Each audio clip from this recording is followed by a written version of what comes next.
What's up guys, and welcome back to veggieonpennies. If you're new here, welcome. My name is Alexia and I like to share easy, vegan, and simple recipes to help you live healthy while being frugal.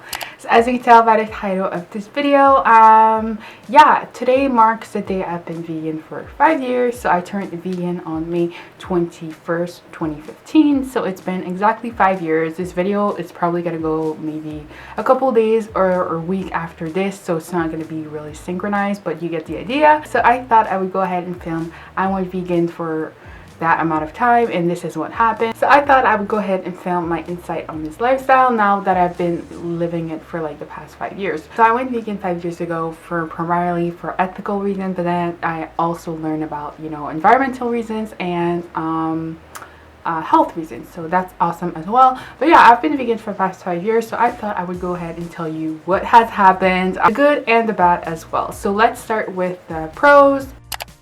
So the first thing is that I personally find it a lot easier to maintain my weight on this lifestyle. So I know a lot of people, I've seen like a lot of people are like on keto diets or all types of diets, are like high carb diet, low fat diet, a bunch of diets that people are on to like try to maintain their weights. And from what I see people talk about, it's always like a really hard thing to like diet, like, oh, I have to like you know, really restrict myself the whole week and then I can have a cheat day at the end of the week or something like that. I feel like people that are really like are kind of like not liking the way they eat, but they kind of just do it anyways because they want to have a certain shape or a certain physique, and that's totally fine. But I feel like that takes a lot of discipline.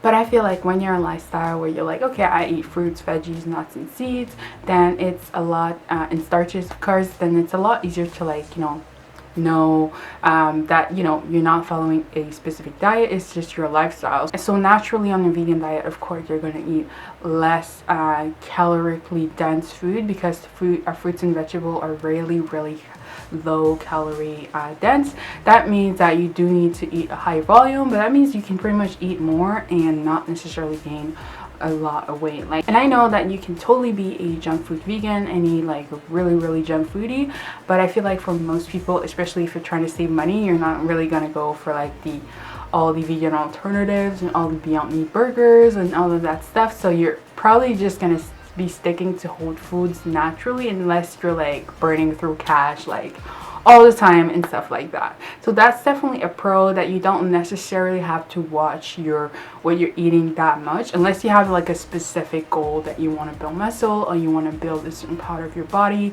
But for most people, you can pretty much just follow like a standard like a diet and make sure you get all your nutrients in and you're pretty much good to go. So that's definitely a pro for me. The second pro I've noticed personally is that it tends to be cheaper. Now I feel like that's highly debatable because people will you know, as soon as you start veganism, then some people assume that also means like organic, and that also means like you're buying like the vegan sausage, the vegan cheeses, and all that really high-end stuff. But really it just means, like I said, fruits and veggies, nuts and seeds, and starches. So that means that, you know, you can, you know, rice is really cheap. It's like the cheapest calorie like on earth, I believe.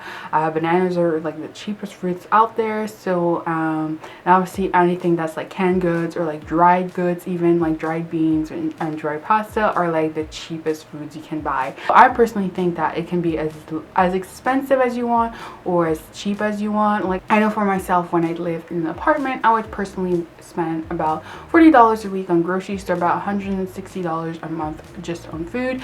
And that was me, you know, budgeting, because I started budgeting about 2 years ago, like really tracking my expenses. I really make sure I don't go over $40 a month. Sometimes I do let myself go up to 200 because I do film videos about food. So sometimes I want to buy specific food items or stuff that are a little bit more like specialty goods. But for the most part, I really try to stick around $40 a month. And that's not me really restricting myself. Like, I'm able to buy some like you know, some like fancy vegan cheese once in a while. So it's definitely doable for less than that if you really want to like stick to like the basics. But I feel like, you know, you can enjoy your life. So yeah, so for me, $40 a week per one person is definitely cheap. You like stuff like meat and eggs, like in milk, like I look at the prices at the grocery store and it's really expensive to buy meat and eggs and stuff like that. So I would say definitely a vegan diet tends to be a lot less expensive. And yeah, as long as you stay away from the Beyond Meat burgers, the patties, the chicken wing, all the fake vegan alternative, as apart from like the vegan milk, that's still affordable, but the rest is still quite pricey. So yeah, so that's the second pro. And there's definitely way more pros to the lifestyle, of course, like, you know, you're being like kinder to the environment and the animals and stuff like that. But yeah, those are really the two main ones that I've noticed over the years. So I tend to be healthier and also tend to be way less expensive on my wallet, so I love that. Now I'm gonna quickly touch on some cons that I've noticed over the years. So the first one I'm going to talk about is like sometimes you will kind of feel isolated because like I said in the last video, I think it was called tips for living with non-vegans. Like sometimes I know for my case, I'm the only vegan I know. Like personally, I do so follow a lot of vegans online, but in my personal life circle of friends, I'm the only vegan I know, so that can sometimes be isolating. But thankfully, thanks to social media and Facebook, there's a lot of groups where you can socialize with other vegans or other people who follow the same values and lifestyles as you. So that's definitely a plus. So kind of a con, it kind of is a con, but really it's not that big of a deal because there's a lot of opportunities to find like-minded people out there. So that's one of them.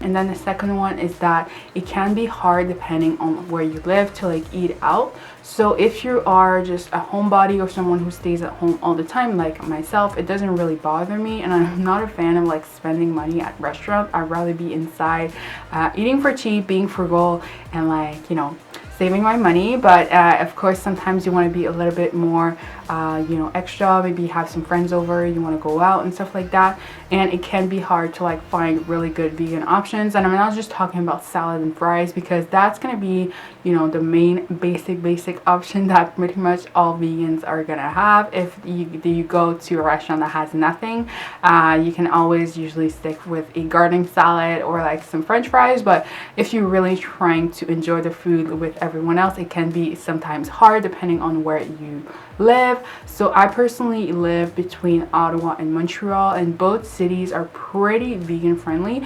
Montreal, of course, taking the first place for that because it is a very vegan friendly in Montreal. Like there's so many vegan restaurants. I was living there full time for like over a year, like a year and a half, and I have yet to eat at all the restaurants there are because new restaurants are opening up like every month. Like I think we had like 6 new vegan restaurants last year, so it's definitely crazy. So that definitely takes the first place for that. But Ottawa is still somewhat vegan friendly. We do have some options here in town, and yeah, but if you do live in a city that is really, or a country that is really not vegan friendly, then it can be quite hard to go out with your friends and eat the same things. So yeah, that's really another con that I would think about. And if that is the case, then you have to like figure out ways to maybe spend more time indoors with your friends. Maybe you organize parties or potlucks and stuff like that, where you can enjoy the food with everyone else. So yeah, those are the main pros and cons that I've noticed while being a vegan for the past 5 years. I can definitely think of way more, but I'm trying to keep this video short and sweet and not make them too long and boring. So yeah, that's it for today. If you think I missed a pro or I missed a con, make sure that you commented below. Let me know what your experience has been with veganism in your own journey. But yeah, that's it for today, guys. Make sure to like and subscribe, of course, and I'll see you guys next time. Bye!